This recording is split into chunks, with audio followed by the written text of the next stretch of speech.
ഡൽഹിയിൽ തോറ്റ് തുന്നം പാടിയതിന് ശേഷം കെജ്രിവാളിന് ഇതാ മറ്റൊരു വമ്പൻ തിരിച്ചടിയാണ് ഇപ്പോൾ ലഭിച്ചിരിക്കുന്നത്. അതായത് പഞ്ചാബിൽ ആകെ പ്രതിസന്ധിയിലായിരിക്കുന്നു കാര്യങ്ങൾ. ഭരണം തന്നെ തുലാസിലാവുന്ന തരത്തിൽ, തെറിക്കുന്ന തരത്തിലോട്ട് കാര്യങ്ങൾ മാറുന്നു. MLA മാർ കൂട്ടത്തോടെ മറുകണ്ഠം ചാടുന്ന തരത്തിലോട്ട് കാര്യങ്ങൾ മാറുന്നു. കേജ്രിവാൾ എല്ലാ അർത്ഥത്തിലും കുരുങ്ങിയിരിക്കുന്നു എന്ന് വേണമെങ്കിൽ പറയാൻ പറ്റുന്ന ഒരു സാഹചര്യത്തിലൂടെ കാര്യങ്ങൾ മാറുന്നു. അതായത് ഡൽഹി നഷ്ടപ്പെട്ടതോടുകൂടി ആകെയുള്ളത് പഞ്ചാബ് മാത്രമാണ്. ആ പഞ്ചാബിൽ ഡൽഹി തോറ്റതോടുകൂടി തന്നെ വളരെ വലിയ തോതിലുള്ള പ്രതിസന്ധിയിലേക്ക് കാര്യങ്ങൾ മാറിയിരിക്കുന്നു. ഇപ്പോൾ 2 ദിവസമായി ഇപ്പോൾ പഞ്ചാബ് അതിനിർണായകമായി മാറിക്കൊണ്ടിരിക്കുകയാണ്. അതായത് ഭരണം തന്നെ തെറിക്കുന്ന തരത്തിലോട്ട്, MLA മാർ കൂട്ടത്തോടെ മറുകണ്ഠം ചാടുന്ന തരത്തിലോട്ട് കാര്യങ്ങൾ മാറുന്നതായിട്ടുള്ള റിപ്പോർട്ടുകൾ പുറത്തു വരുന്നു. അതോടൊപ്പം തന്നെ അവിടുത്തെ പ്രധാന പ്രതിപക്ഷമായിട്ടുള്ള കോൺഗ്രസിലേക്ക് ചാടുന്ന തരത്തിലോട്ട് ന്യൂസുകൾ വരുന്നുണ്ട്. അതോടൊപ്പം തന്നെ ഈ പറയുന്ന BJP പോലും അവിടെ വളരെ വലിയ തോതിലുള്ള നീക്കങ്ങൾ നടത്തുന്നു. അതായത് അവിടെ നിലവിൽ AAPക്ക് 93 അംഗങ്ങളാണുള്ളത്. 93 സീറ്റിൽ AAP അവിടെ ജയിച്ചിട്ടുണ്ട്.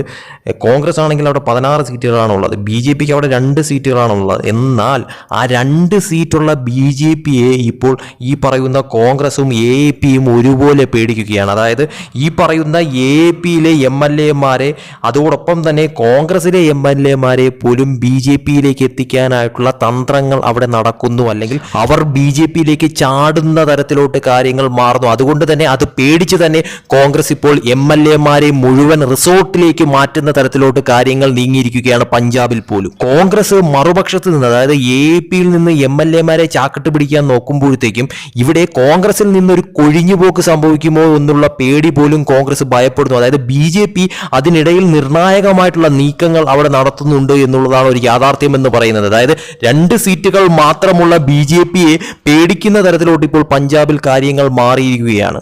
എന്തായാലും ഒരു കാര്യം ഉറപ്പാണ്, അവിടെ ഈ പറയുന്ന AAPയുടെ ഭരണം പ്രതിസന്ധിയിലോട്ട് കാര്യങ്ങൾ മാറിയിരിക്കുകയാണ്. അരവിന്ദ് കെജ്രിവാൾ പോലും അടിയന്തരമായിട്ടുള്ള മീറ്റിംഗ് വിളിച്ചിരിക്കുകയാണ്. അവിടെ എന്തുകൊണ്ടും അരവിന്ദ് കെജ്രിവാൾ പെട്ടിരിക്കുന്ന ഒരു അവസ്ഥയിലോട്ട് തന്നെയാണ് ഇപ്പോൾ പഞ്ചാബിൽ കാര്യങ്ങൾ മാറുന്നത്.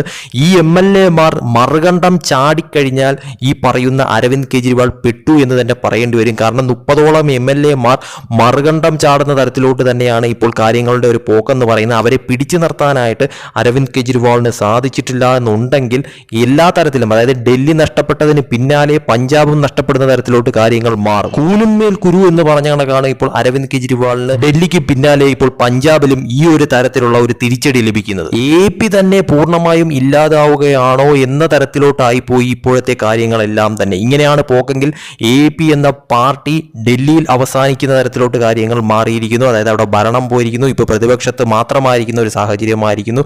ആകെ ഭരണത്തിലുള്ള പഞ്ചാബിൽ പോലും ഇപ്പോൾ അവസ്ഥ അതിപ്രതിസന്ധിയിലോട്ട് കാര്യങ്ങൾ നീങ്ങിയിരിക്കുന്നു. അവിടെയും നഷ്ടപ്പെടുന്ന തരത്തിലോട്ട് കാര്യങ്ങൾ മാറിയാൽ, അതായത് ഈ പറയുന്ന നിലവിലുള്ള MLA മാർ മറുകണ്ഠം ചാടുന്ന തരത്തിലോട്ട്, കൂട്ടമായി മറുകണ്ഠം ചാടുന്ന തരത്തിലോട്ട് കാര്യങ്ങൾ മാറിക്കഴിഞ്ഞാൽ AAPയുടെ കാര്യം തീരുമാനമാകുമെന്നതിൽ യാതൊരു സംശയവുമില്ല. ഈ പറയുന്ന കോൺഗ്രസ് ഒരു ഭാഗത്ത് നീക്കം നടത്തുന്നുണ്ട്, അതോടൊപ്പം തന്നെ മറുഭാഗത്ത് BJPയുടെ വലിയ തോതിലുള്ള നീക്കങ്ങൾ നടക്കുന്നുണ്ട്. അതുകൊണ്ട് തന്നെ കോൺഗ്രസ് ആ ഒരു തരത്തിൽ പേടിക്കുന്നുണ്ട് എന്നുള്ളതും യാഥാർത്ഥ്യം തന്നെയാണ്. എന്തായാലും ഇനിയുള്ള മണിക്കൂറുകൾ അതിനിർണായകം തന്നെയാണ്. വരും ദിനങ്ങളിൽ തീർച്ചയായിട്ടും അരവിന്ദ് കെജ്രിവാളിന് ഈ പറയുന്ന പഞ്ചാബിൽ AAPയോടൊപ്പം നിൽക്കുന്ന MLA മാരെ പിടിച്ചു നിർത്താൻ സാധിച്ചില്ലെങ്കിൽ, അല്ലെങ്കിൽ AAPയിലെ MLA മാരെ പിടിച്ചു നിർത്താനായിട്ട് സാധിച്ചില്ല എന്നുണ്ടെങ്കിൽ ഒരു വലിയ തകർച്ചയിലേക്ക് തന്നെയാണ് പഞ്ചാബിലെ AAP ഭരണം പോകുന്നതെന്ന് അടിവരയിട്ട് പറയാൻ സാധിക്കും. അതോടൊപ്പം തന്നെയാണ് ഈ പറയുന്ന തരത്തിൽ മുഖ്യമന്ത്രി ഉൾപ്പെടെ, പഞ്ചാബിലെ മുഖ്യമന്ത്രി ഉൾപ്പെടെ BJPയിലേക്ക് എത്തുന്ന തരത്തിലോട്ടുള്ള വാർത്തകളും പുറത്തു വന്നു കഴിഞ്ഞത്. ഒട്ടും പ്രതീക്ഷിക്കാതെയുള്ള ഒരു പ്രതിസന്ധിയാണ് ഇപ്പോൾ ഡൽഹിക്ക് പിന്നാലെ പഞ്ചാബിൽ അരവിന്ദ് കെജ്രിവാളിന് AAPക്ക് ഉണ്ടായിരിക്കുന്നത്. ഇത് നേരിടാനോ അല്ലെങ്കിൽ ഇതിന് തടയിടാനോ അരവിന്ദ് കെജ്രിവാളിന് കഴിഞ്ഞില്ല എന്നുണ്ടെങ്കിൽ തന്റെ പാർട്ടി തന്നെ എല്ലാ അർത്ഥത്തിലും തകരുന്ന തരത്തിലോട്ട് കാര്യങ്ങൾ മാറുമെന്നുള്ളത് ഉറപ്പാണ്.